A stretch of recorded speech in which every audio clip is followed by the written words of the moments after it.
que é um livro absolutamente brilhante e soberbo. Ele, no meio daquela confusão e daquela tragédia que foi a segunda invasão francesa, o que vem à superfície, tal como no Porto do Romantismo, é a mentalidade da cidade. Nós percebemos como é que pensavam os burgueses, como é que pensava o povo, como é que pensava a aristocracia, através das páginas que ele nos deixou. E, de facto, isso é um exercício absolutamente fascinante de historiador. Eu, em 1900 nos tempos das vacas gordas, em 1990 e tal, para aí, houve uma editora, as vacas gordas editoriais, ou melhor, as vacas gordas editoriais, que era quando as editoras se dedicavam a promover a cultura e o conhecimento. Hoje dedicam-se a ganhar dinheiro. E o mais depressa e o mais possível.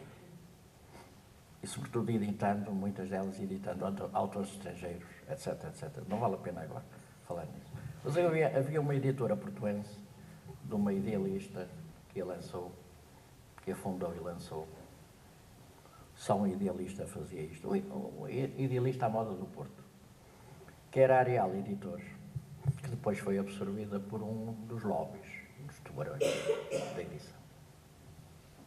Quer dizer, quem chega à beira do editor e lhe oferece uns milhões, é difícil resistir. Então a Areal Editor convidou-me para lançar o primeiro site sobre o que é que se há de fazer sobre o Porto. Eu propus um site que se chamava Ler o Porto. Aliás, uma das coisas que eu, ainda hoje no Instituto António Ferreira Gomes, há uma unidade cultural que se chama Ler o Porto, que eu não sei, coordeno, para não dizer dirijo, para não dizer docente. Pronto, coordeno. Ler o Porto é nada mais, nada menos do que aprender a conhecer o Porto através da literatura. O Porto tem centenas, é impressionante a quantidade. O inventário são 3 ou 4 centenas de autores portugueses que escreveram sobre o Porto, fora aqueles que vieram de fora. O Torga, o Saramago, etc, etc, etc. E eu, num site que era de literatura, e portanto, em princípio, isto é um estudo sobre o Porto na literatura, incluí 2 títulos do Dr. Magalhães Basto.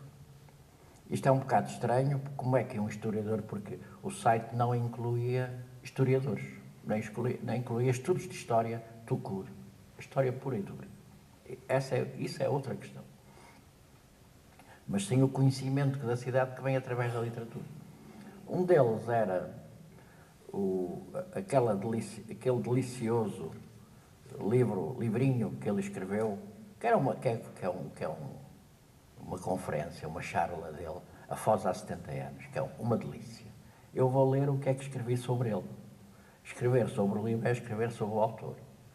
Na noite de 26/6/36, o autor proferiu no saudoso Colégio Broteiro, da Foz do Douro, uma conferência com o título que deu nome à sua posterior publicação em livro. O produto da venda da primeira edição desta revertia, segundo se lia em aviso introdutório, inteiramente a favor das crianças pobres da Foz, protegidas pela Associação da Divina Providência. No tom coloquial e ameno, tão próprio de quem, para lá de insigne historiador das coisas portuenses, era excelente comunicador, designadamente através da imprensa e da rádio, Magalhães Basto dirige-se ao público presente, pais e alunos do colégio, por meus queridos e jovens ouvintes. Isto é absolutamente para um país, e perdoam a expressão demasiado prosaica, mas eu sou da Vitória. E, portanto, de vez em quando temos que falar à moda da nossa raiz. Num país demasiado trombudo e de gente trombuda, começar uma conferência por dizer meus queridos e jovens ouvintes é uma revolução de mentalidade. Em 39. explana depois, através de palavras fluentes, claríssimas e sugestivas, um texto magnífico, onde traça um retrato preciso e recheado de pormenores pitorescos do centro do Porto. A Praça Nova das Hortas, onde saíam, como o do Carmo e da Porta Nobre, os transportes urbanos. E, sobretudo, da vida social e do ambiente urbano de São João da Foz. Como ele sabia muito bem matizar, de facto, a história pura e dura, a história das cronologias e dos monumentos, da grande história, com a história do cotidiano das pessoas. O que é uma maneira que nos faz entender muito melhor a história, a verdadeira história. Estância Balneária, então, estava-se em 1866 no auge da animação, tal como seriam vistos por um pacato burguês, que ele colocava-se na pele de um narrador, que numa manhã de junho ardente empreendia a sua viagem de lazer até à beira-mar. E no seguimento da descrição dos lugares da Foz e o fluir colorido do tempo romântico que os envolve, são-nos apresentados numa escrita que combina a elegância. Ele escrevia primorosamente, e de facto, num país onde o português é todos os dias torpedeado e pontapeado, ler o Porto Romantismo é uma delícia para o espírito. Quer dizer, é melhor que o Prozac ler aquilo, não é? É uma delícia ler aquilo. Porquê? Porque é uma escrita extraordinariamente elegante. Porque a boa escrita é uma questão de bom gosto. Ele aliava a elegância com a erudição e o rigor. Ele demonstra que é possível ser muito rigoroso, ser um cientista rigoroso e falar claro e escrever elegantemente. E também a sedução de um verdadeiro livro da crónica moderna da cidade, para ler como narrativa histórica numa versátil e graciosa reconstituição de costumes. Ele tem aqui uma parte que eu até trouxe para... Eu não vou amassar muito, mas é só para lhes dar um bocadinho deste primor de escrita e de comunicação. Vou falar-lhes da Foz há 70 anos. Primeiro que tudo, devo dizer que não sou desse tempo. Palavra de honra. Não sou desse tempo, apesar desta respeitável falta de cabelo que me dá assim um ar de pessoa idosa. Isto é um cientista a falar assim neste... parece um americano. Há intelectuais americanos que são assim, que comunicam assim, não é? Eu não sei de que planeta é que ele veio e caiu aqui. Porque isto é de 39, num período cinzentão. E isto não é nada cinzentão. Pouco mais velho hei de ser, talvez, que os mais novos dos pais dos meninos que me escutam. Ainda assim, poderia contar-lhes casos interessantes e saudosas recordações da Foz do meu tempo de rapaz. Mas a Foz de há 20 anos e os seus costumes ainda se parecem bastante com a Foz e costumes de agora. Preferi falar-lhes de uma época um pouco mais recuada, mas completamente diferente da atual. E depois ele aqui inclui o cotidiano dele, o contemporâneo. A mocidade de hoje, nascida na era da avionete e do maiô, isto é 39. Ou melhor, na era da mocidade e da pouca roupa, a mocidade trepidante de hoje em dia não faz certamente a mínima ideia do que era a vida tranquila e recatada dos tempos felizes e serenos das suas bisavós. Realmente é uma delícia estar a ouvir e a ler isto. Depois eu incluí nesse site da Arial aquilo que para mim é uma verdadeira Bíblia. Eu cultivo algumas Bíblias. Além do Jorge Luís Borges, cultivo, por exemplo, o Porto do Romantismo. De vez em quando vou ler. Mesmo quando não preciso de estudar o romantismo, eu vou ler, estou sempre a regressar ao Porto do Romantismo. E eu apresentava-o assim: sendo o autor um prestigiado historiador portuense, segundo as suas próprias palavras de introdução da obra, este não é um volume de história grave, pesado e solene. Grave, pesado e solene. Eu acrescentaria, como o Garrett, sonolento. O Garrett é outro, quer dizer, é a mesma escola de claridade. Este país precisa de um banho de claridade com gente como esta, de facto. Está a precisar de um banho de claridade. Não tem a arquitetura solene dos monumentos de erudição, embora haja sido escrito com a preocupação da verdade, que deve existir no espírito de quem deseja realizar um trabalho rigorosamente histórico. Aqui está toda a postura dele, que é associar o rigor científico à claridade da expressão e à bonomia da maneira como os assuntos são apresentados, para serem compreensíveis por quase toda a gente. Ser compreensível só por uma determinada camada é uma das coisas que aprendi com os ingleses, que têm muitos defeitos, mas têm muitas coisas muito boas. Em Newcastle foi que, primeiro, quando se faz uma investigação, se não trouxer nada de novo, não vale a pena fazê-la. E ainda menos publicá-la. E segundo, quando se faz uma investigação e se escreve e se publica, deve ser tão clara que possa ser compreensível pela maioria das pessoas que a lê. Esta era a grande escola do Dr. Magalhães Basto. Através da explanação da recolha exaustiva de informações e elementos documentais, apoiados numa narrativa saborosa, elegante e graciosa, o clima social e cultural do Porto dos meados do século XIX é exaustiva e vivamente reconstituído, com especial incidência na sua componente burguesa e liberal. Depois ele começa assim: pois em 1850 os bairros velhos encontravam-se no mesmo estado deplorável quanto a limpeza. As ruas do bairro da Sé, do Barredo e as da Beira Rio até à Porta Nova, as de Miragaia, eram autênticos esterquilíneos, vazador comum de tudo o que incomodava em casa.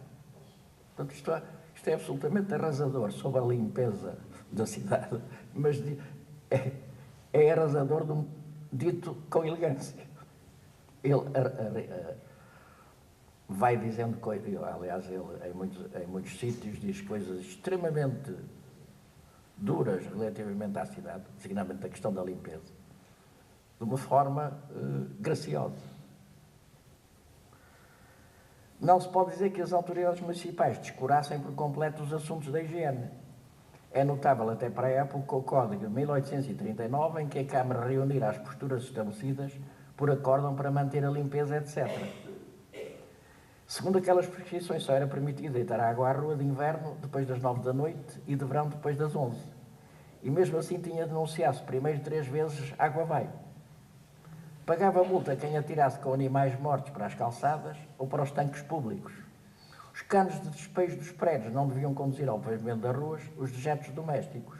Os lavradores que se empregavam num ofício tão benemérito como mal cheiroso da compra e remoção do recheio das fossas não podiam retirar e conduzir para fora da cidade a sua fétida mercância, senão desde as 11 da noite até ao nascer do sol.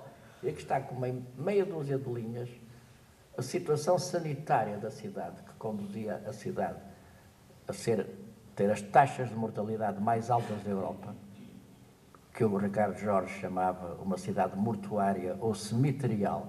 Em meia dúzia de linhas isso é explicado aqui. Percebe-se porquê, por que razão é que o Porto era uma cidade cemiterial. Eu só posso dizer que realmente estou hoje aqui com uma grande... Sinto-me muito honrado em estar aqui e poder contribuir para pagar uma dívida, ajudar a pagar uma dívida, a dívida que a cidade tem, que nós todos, quem se assume como portuense, tem para com o Dr. Magalhães Basto, é uma dívida incomensurável quanto ao pagamento, e eu procurei ajudar aqui a pagar um pouco da dívida que nós temos para com ele. Muito obrigado.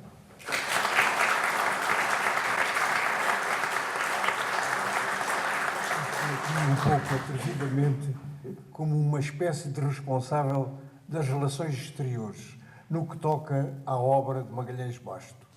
Entre os grandes sabedores da sua obra e o profundo testemunho familiar, só encontrando uma nesga de território é que poderia vir aqui alinhar algumas considerações neste painel.